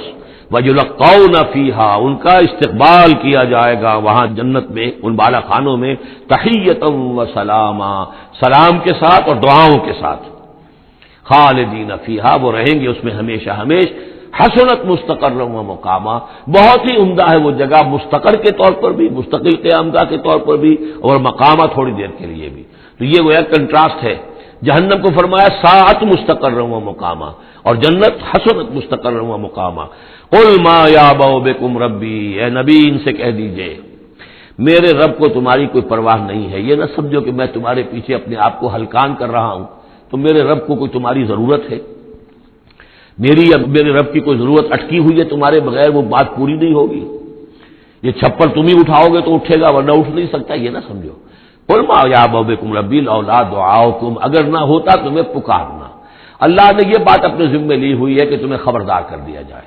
اللہ تعالیٰ وما کننا معذبین حتی نبعث رسولا، ہم عذاب نہیں بھیجتے رہے جب تک کہ رسول کو نہ بھیج دیں، اس لیے مجھے بھیج دیا ہے، میں لگا ہوا ہوں اس کے حکم سے، میں تمہاری گلیوں میں بھی تمہیں سنا رہا ہوں، تمہارے گھروں میں جا کر تم سے بات کر رہا ہوں، اکیلے اکیلے بھی بات کر رہا ہوں، ڈنکے کی چوٹ بھی کر رہا ہوں، لیکن یہ نہ سمجھو کہ کوئی اس میں میری غرض ہے یا میرے رب کی کوئی ضرورت ہے۔ قل ما یعبأ بکم ربی، میرے رب کو تمہاری پرہیزگاہ کے برابر کوئی وقت تمہاری نہیں ہے ان کے نزدیک، لولا دعاؤکم، اگر نہ ہوتا تمہارا پکارنا، فقد کذبتم، تو دیکھو تم نے جھٹلا دیا ہے، فسوف یکون لزاما، اب عنقریب یہ تمہارے ساتھ چمٹ کر رہے گا، یعنی یہ کہ اس کا جو عذاب ہے، اس کی جو پاداش ہے وہ تمہیں مل کر رہے گی۔ بارک اللہ لی ولکم فی القرآن العظیم ونفعنی وإیاکم بالآیات والذکر الحکیم۔